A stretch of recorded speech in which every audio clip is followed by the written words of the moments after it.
All right, welcome back to Overtime presented by Technical Foul. This is Eric, Ken, and Tim. Camilla's missing, but we shout out, feel better, all that good jazz. So first half of this episode, we talked about the Milwaukee Bucks, their season wrap up, and what we want to see going into this offseason.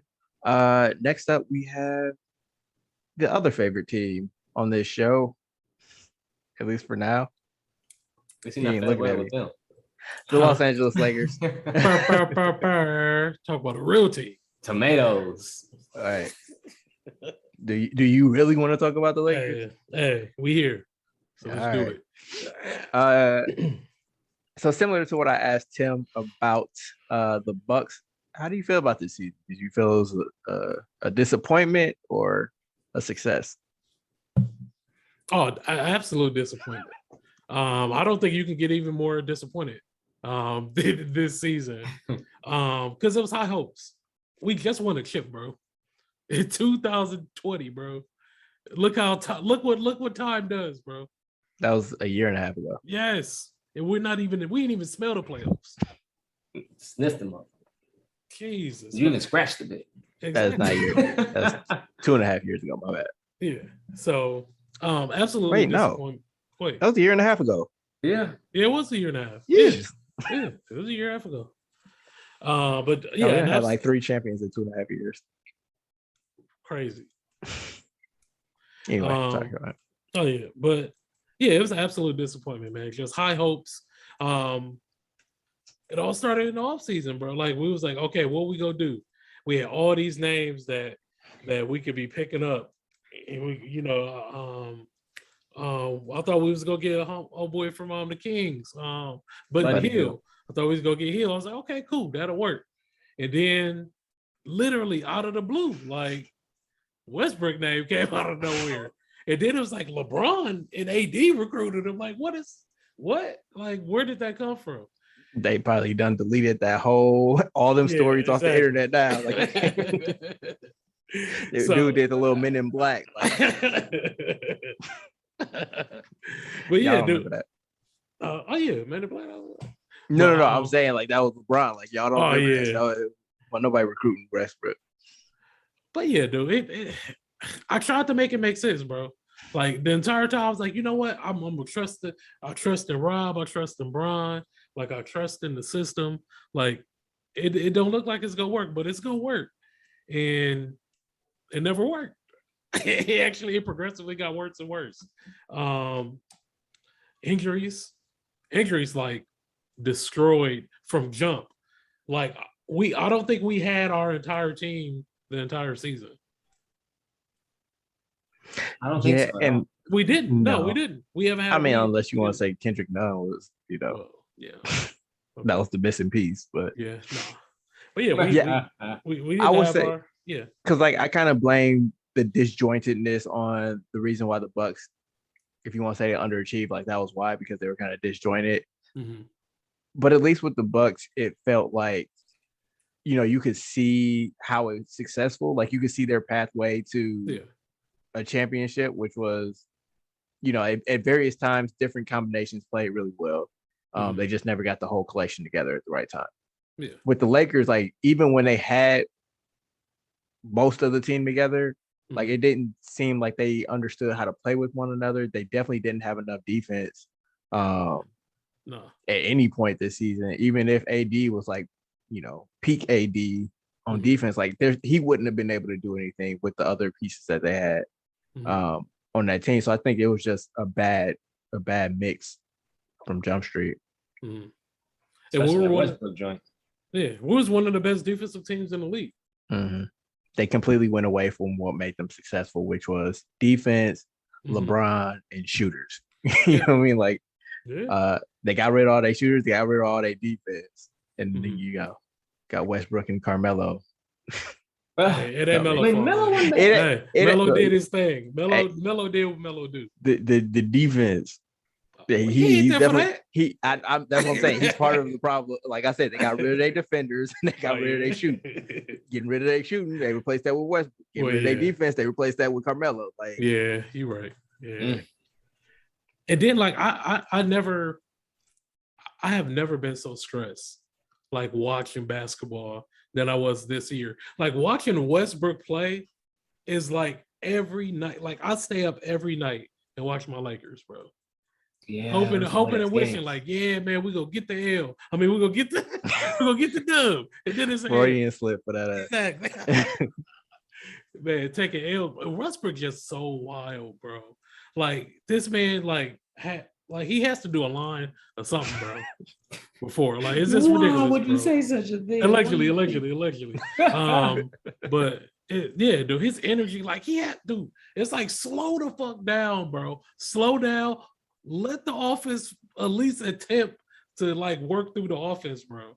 Like he like a toddler, bro. Like they just want to take off and run in the middle of the street or something. Yeah, like he stayed on turbo. He taped that bitch down and he just ran around the whole game, bro. They make you drink your Red Bull instead of Gatorade through the whole game. Yeah. I can see that. Man, we not about to turn this into the Russell Westbrook. No, we're not. But I mean, like, he kind of deserves some of that shit. Anyway, I just like, yes, obviously Russell's a problem.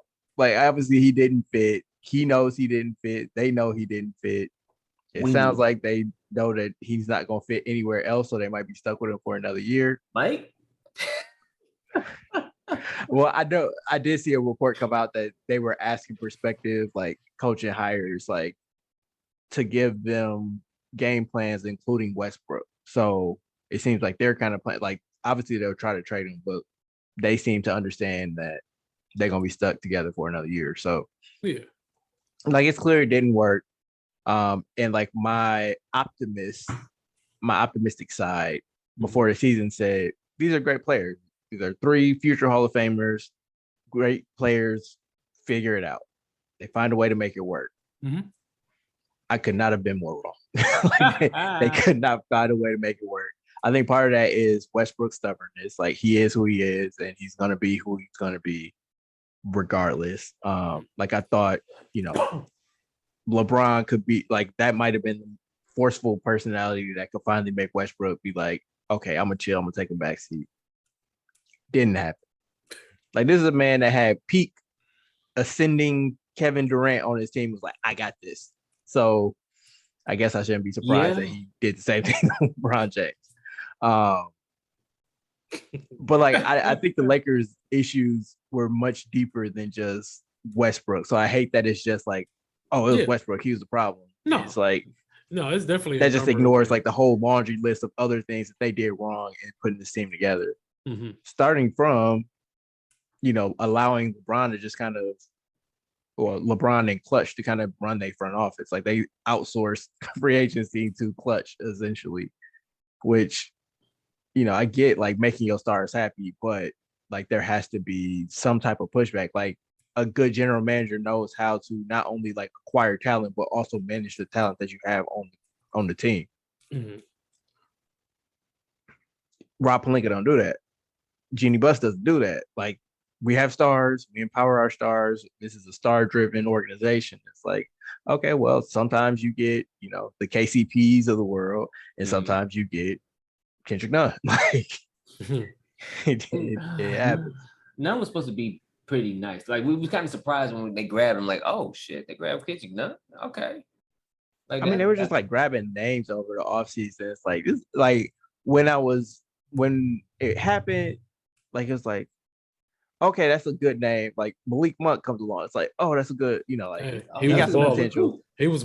I'm not gonna say he definitely was balling. What I'm saying is, like, you see the names come. Oh, they got Melo. Oh, they bring back Ariza. They bringing back the White. It's like, yeah, a lot of these dudes are old, but like they It showed looked some stuff good. in they last stops. Mhm. And then once it got to training camp, I'm like actually looking at the rush. I'm like, this shit don't make no sense.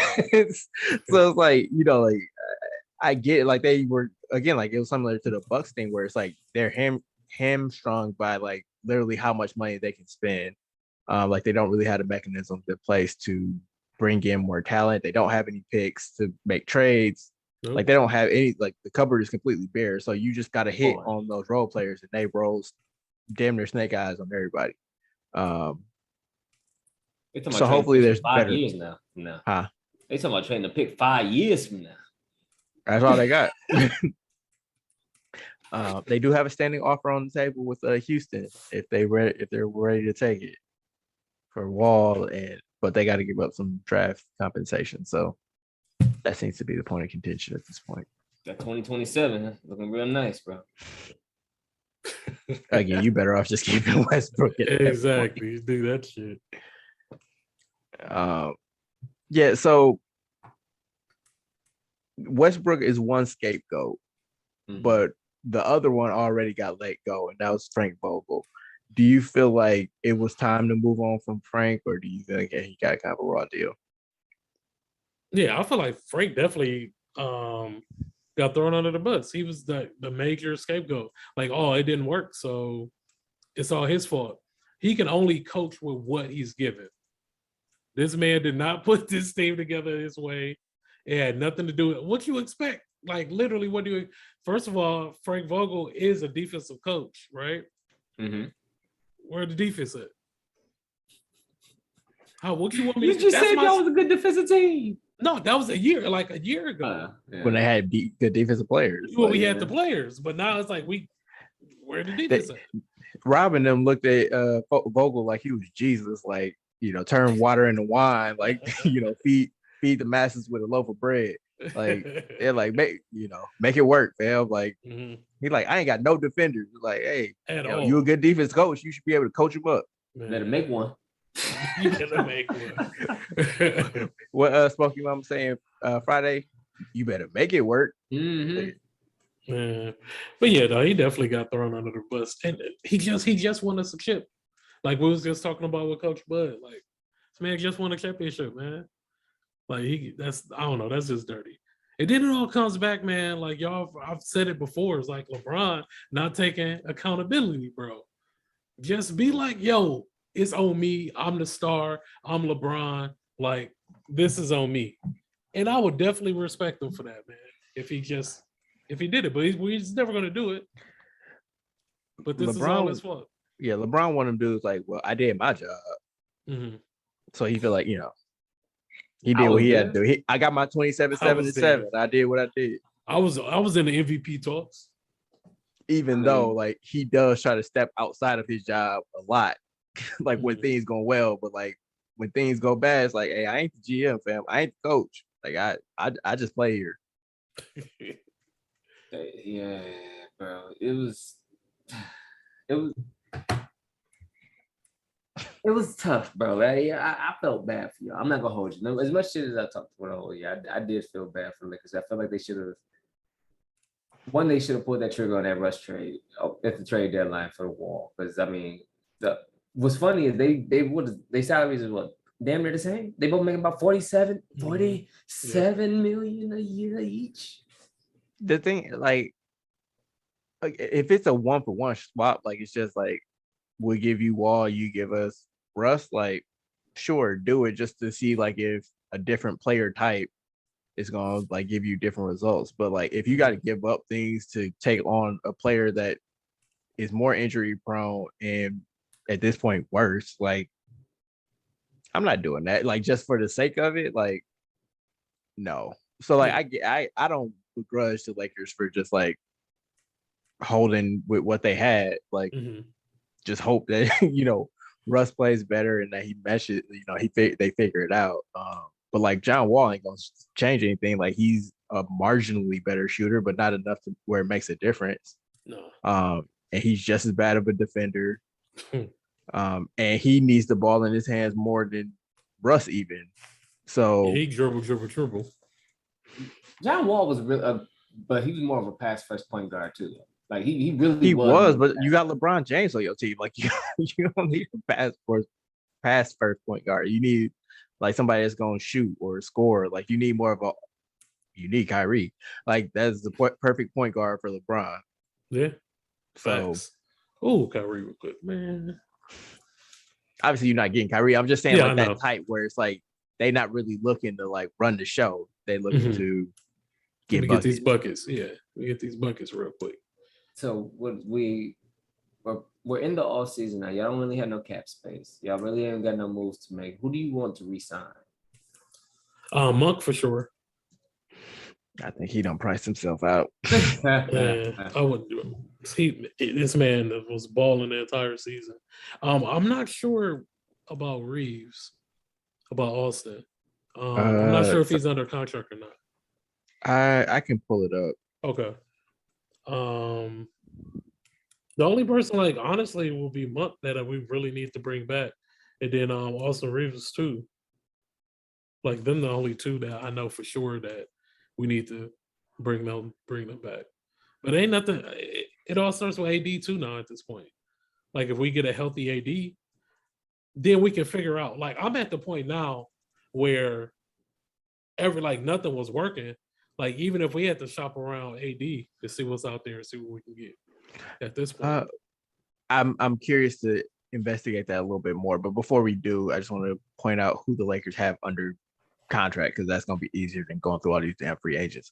So under contract next year is Russell Westbrook, who has a $47 million player option. Jesus. I'm gonna go out on a limb and say he's gonna pick that up. They have LeBron, AD, Taylor Horton Tucker. Kendrick Nunn has a $5 million player option. Stanley Johnson and Wing Gabriel both have team options. And then Austin Reeves is on a non-guaranteed contract. So I think Reeves will be back. Yeah, better get him back. Yeah. Well, I mean, like it's up to them. So I'm assuming that they're gonna, Yeah, they will. Roll it back. Yeah. So then that leaves the following as free agents: Wayne Ellington, Dwight Howard, Kent Bazemore, Malik Monk, Carmelo Anthony, DJ Augustine, Avery Badley, Mac McClung, and Mason Jones. And then the whole team, the whole team. Just half of it. Yeah, I was just saying there this whole squad. Damn. Yeah, they got 8 players under contract, 9 free agents. Dang, but it's 14 spots though, right? It's 17. Oh, it is 17. Including the 2-way guys. Mm. So you said like everything should pretty much be on the table, including AD. Yes. I heard so was on the table. LeBron ain't on no damn table. They said Phil Jackson was talking about, Bro, maybe come on they now. should get rid of LeBron ain't on that. Come on now, bro. You know Ain't on LeBron no ain't damn going table. nowhere. Like the Lakers will fold their franchise before they trade away LeBron James. LeBron James. I gotta find that report, but it was legitimately like recently they were saying that because they using Phil Jackson as a consultant, like Phil Jackson suggested to them that they trade LeBron. I was like, let me find that. I'm gonna go out on a limb and say that's not a reputable report. Just a hunch. But okay, take his ass on somewhere. Kid, Mhm. AD trades. Like what would that look like to you? Like what would you be going after? Is it Dame? Is it a bunch of younger dudes? Like, are you trying to like 1-for-1 swap AD with another star? Are you trying to get draft picks and multiple players? Like, what you trying to do? I would first person that I came to my mind was that is going after Dame. I feel like Dame would be perfect in LA. I feel like he fits everything. He fits the system, the city, and he look good in Laker jersey. I ain't gonna lie to you. But so what you doing with Russ in that situation?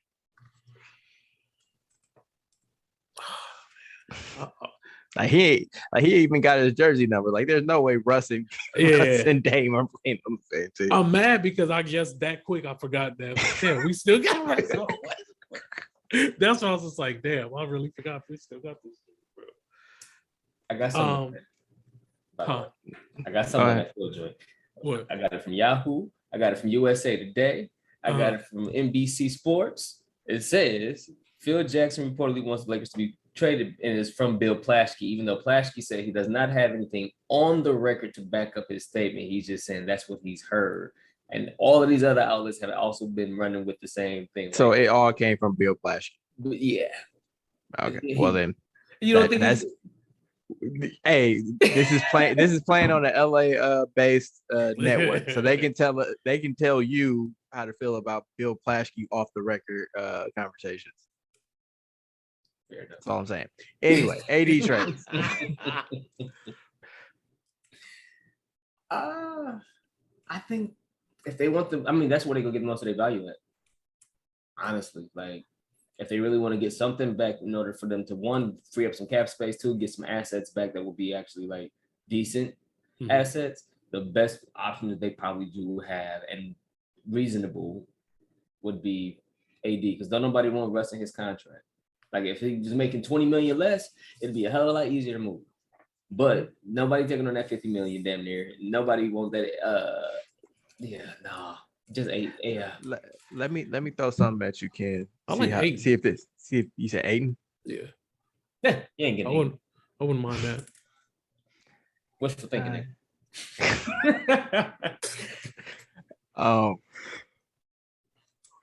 Shit, my bad. It's late. Sorry. Let me throw this at you, see if it wets your whistle. I've heard variations of this trade before, and I'm like, I don't know if that's enough for the Lakers, but maybe it is. Okay. Chicago. Nikola Vucevic, Patrick Williams, and let's say somebody like Kobe White. Obviously, there have to be picks, like along with all that stuff. But like those be the three like main players that you got coming back. That doesn't sound too bad though, honestly.